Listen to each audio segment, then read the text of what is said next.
Typically, the development business all over the world has gone through a same kind of a cycle.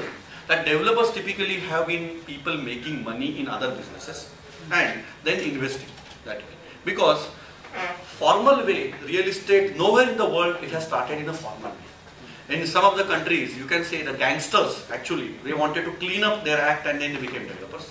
In some countries where prohibition was there, bootleggers, they wanted to clean up their act and they became developers.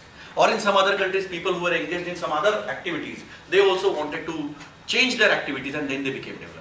Because having control over the land and taking permissions is difficult in India, that's what we say. But in majority of the countries across the world, it was as difficult as it is in India 100 years back. So always you can see the beginning of the developers is in the same way only. And as the beginning was like that, their financiers were also equally dubious. You can say they became developers, their friends continue to remain bootleggers or their friends continue to remain gangsters. So the money started getting routed through them. So it was largely through friends and relatives the kind of finances flowed in this particular industry. Then the banks started entering into the profession, they started giving debt. Private equity was another step, that then the banks also had their private equity divisions or the private equity as a business got developed and they started investing money and developers started going public. Is that way quite recent phenomenon. In developed countries also, if you see in United States or Europe, not many development companies would be, even today also, they would not be public. In fact, the Steiner, which is one of the largest company which we bought from Switzerland, that company is also not a listed company per se. So they preferred to raise their finances through these means. And private equity investment as such is a kind of a way before the developer gets listed. In India also, the developers getting listed is a fairly recent phenomenon. Mahindra Jesco and Tata Housing, these were one of the early corporates who got involved in this particular business. And today we can see that about 30 to 40 developers in India, we will find them listed on stock exchanges. But still, it must be probably 2 to 3% of the entire development crowd would be today as a listed player, right? So, more often than not, seeking private equity investment is a way of developers of testing the market, that whether he can tomorrow get listed.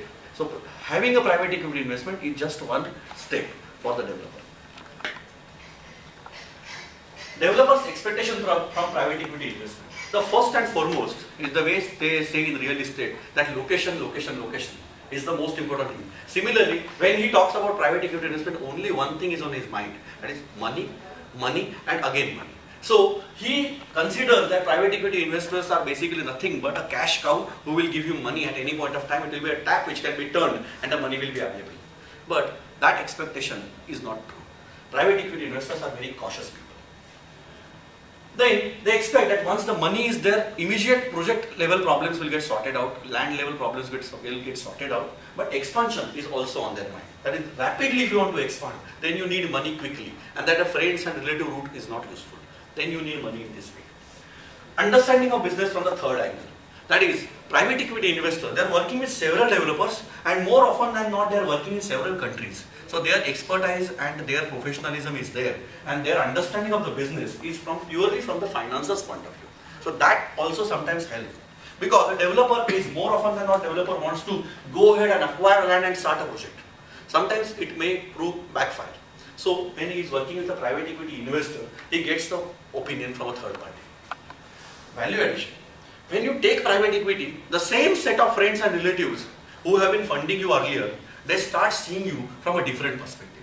They say कि ये अभी बंदा formal होने लगा है, धीरे-धीरे. So from that point of view, your own impression in front of your friends and relatives that goes up, and at the same time, it becomes a value addition to the entire business that you have started working with formal set of people who want to fund. Enhancing credibility, that is also kind of an advantage that even customers and mostly in office and retail segment, when you work with private equity investors, the customers, they are basically offices or they are retail operators. So they also feel that yes, he is the guy who has now gone through that particular thing. There are a set of investors who have established confidence in him. So this person will complete the project and this person will run the project properly. So because of that, the credibility factor goes up and which becomes very handy for corporate as well as for corporate deals as well as retail deals. New relationships and networking. Same set of network is there if you are working with same friends and same relatives and same bankers you are continuing to work. But when you seek private equity investment, either it is a domestic fund or a foreign fund, then your relationships increase, networking increase, and private equity investors can also help you because they are probably funding other businesses also. Like if today you have a retail mall, the private equity investor would have funded some retailers. He would suggest them, why don't you go to a place where I have funded? It's a good mall coming up, I have funded, please go and have a look at the property over there. Why don't you rent it? Okay. Then mentoring. That a senior person from the private equity investment, he can actually guide a developer for his future acquisitions, for future businesses, the future expansion in some other countries, other verticals. So in a way, a mentoring takes place. And this mentoring, otherwise, for the CEO or chairmen or for MDs, otherwise it is not possible because they are actually working closely with their peers and whom they should consider as an ideal. At that stage of the life and at that success of that particular, they already have become successful. So from whom you can get a mentoring. So in some cases they can get a lot of help from these private equity investors. But all said and done, developers' approach is this: show me the money and then some. So first solve my money problem. Otherwise I would not have come to you. That is what he would, at the end of the day, again he would think that way. These benefits are collateral benefits. Money is more important. Perception of development business, largely unplanned business, lack professionalism. Professionalism means right from beginning it starts. That is, the carpet built up syllable. You must have seen every developer in the country, he works in a different way. India is 30 states and 14 union territories. So the 45 Indias within India are there, and every part basically operates differently, and developers take advantage of that. So again, delivery is a problem, quality is a problem.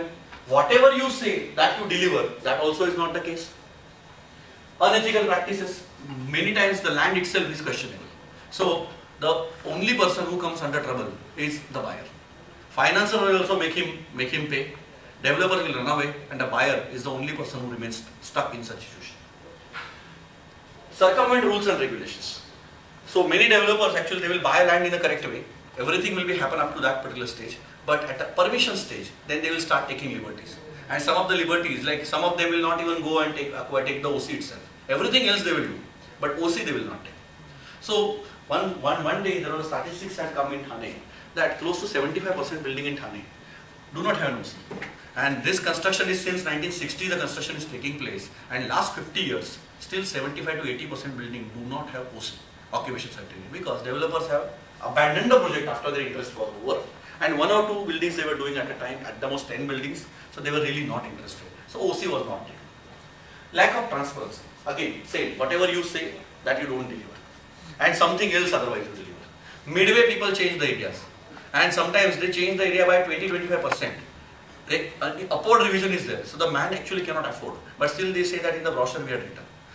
You must have seen that some of such kind of cases, lack of transparency, have actually landed up today in competition commission. Big developers are actually pulled by the competition commission that your brochures are highly unilateral. All brochures, all your documents are basically legal documents are designed in a unilateral way. The other person does not have any scope to say anything in this. And some of these practices are unethical and illegal, and so they have been pulled for this. Lack of social responsibility. Again, that's a kind of feature that they would not like to do any kind of a social welfare activity unless and until it is benefiting the project. Then only they will do it. Otherwise, they will not do it. Averse to new experiments. Same old construction techniques, same old contractors they will keep on using, all of that. Consolidation of authority and decision making in few hands. This is the biggest complaint of private equity people. If anybody of them decides to go away, there is no backup. And this is the kind of environment which frustrates the private equity guy. Developers live in their own universe and do not like to be answerable.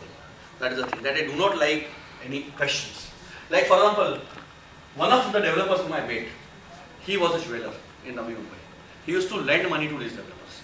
So they used to say, I have had an experience that whenever I was lending the money, till that stage the money is lent, then I am getting a direct entry into their cabin. Then all sorts of luxuries are given, and all sorts of like tea, coffee, everything will start coming in.